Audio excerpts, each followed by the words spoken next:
চিকেনের এই রেসিপিটা বানানোর জন্য আপনাদের খুব বেশি কষ্ট করতে হবে না, খুবই সহজে আর কম সময়ে আপনারা এই রেসিপিটা বানিয়ে নিতে পারবেন। আর সাথে ধনেপাতা কিভাবে পেস্ট করলে কালো হবে না সেটাও বলে দেব এই ভিডিওতে। এখানে দুটো ফার্মের মুরগি নিয়েছি আর সাথে লাগবে টক দই, আর সবচেয়ে গুরুত্বপূর্ণ হলো এই ধনেপাতা। আর তার সাথে পেস্ট করে নেব আদা, কাজু বাদাম, রসুন আর কাঁচামরিচ। এই সবগুলোকে আমি আগে পেস্ট করে নিয়েছি, তারপর আমি ধনেপাতাটা কিছুটা বরফ কুচি দিয়ে পেস্ট করে নিয়েছি ব্লেন্ডারে।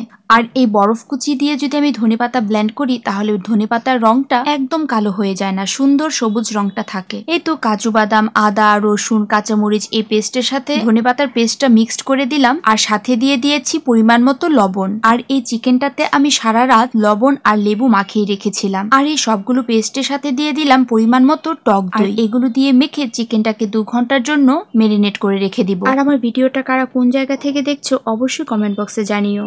একটা ফ্রাইং প্যানে আমি সয়াবিন তেল আর কিছুটা ঘি দিয়ে দিয়েছি, সাথে দিয়ে দিয়েছি গোটা মশলা। গোটা মশলার মধ্যে ছিল দারচিনি, এলাচি, লং, গোলমরিচ, তেজপাতা এগুলো। তারপর দিয়ে দিলাম কুচি করে রাখা রসুন আর পেঁয়াজ। আর এগুলো ভালোভাবে ভাজা হয়ে গেলে সেই মেরিনেট করা মাংসটাকে ঢেলে দেব, আর চিকেনটাকে আমি একদম লো হিটে রান্না করব। এবার হলুদের গুঁড়া, জিরার গুঁড়া আর ধনিয়ার গুঁড়া দিয়ে দিই। চিকেন থেকে কিন্তু পানি ছাড়বে, সো আমি এখানে কোনো ধরনের পানি ব্যবহার করব না। এক্সট্রা কোনো পানি ব্যবহার করলে এর টেস্টটা অন্যরকম হয়ে যাবে। এখানে আমি 3 চামচের মতো চিনি ব্যবহার করেছিলাম, সেটা যেহেতু আমি রেকর্ড করতে ভুলে গিয়েছি তাই উপরে দেখিয়ে দিলাম। চিকেনটা আমি ঢাকা দিয়ে লো হিটে 15 মিনিটের মতো রান্না করেছি। উপর দিয়ে দেখতেই পাচ্ছেন যে তেল উঠে পড়েছে।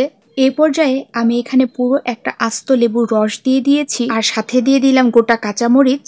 তারপর দিয়ে দিলাম ঘি। ঘি কিন্তু সব রান্নারই টেস্ট অনেকটাই বাড়িয়ে দেয়। ঘি, কাঁচামরিচ দেওয়ার পর আমি চিকেনটাকে কিছুক্ষণের জন্য ঢাকা রেখেছিলাম। এই তো, আর আমার তৈরি হয়ে গিয়েছে হারিয়ালি ধনিয়া চিকেন। এটা কিন্তু পরোটা, নান, রুটি, পোলাও বা সাদা ভাতের সাথেও খেতে বেশ ভালো লাগে। আর রান্না করতেও কিন্তু খুব কম সময় লেগেছে, আর ভেতরটাও একদম সফট আর জুসি হয়। সো কেমন লাগলো আমার আজকের ভিডিওটা? আমার ভিডিওটা ভালো লেগে থাকলে অবশ্যই লাইক আর কমেন্ট করো। সো আজকের মতো এইখানেই, টাটা।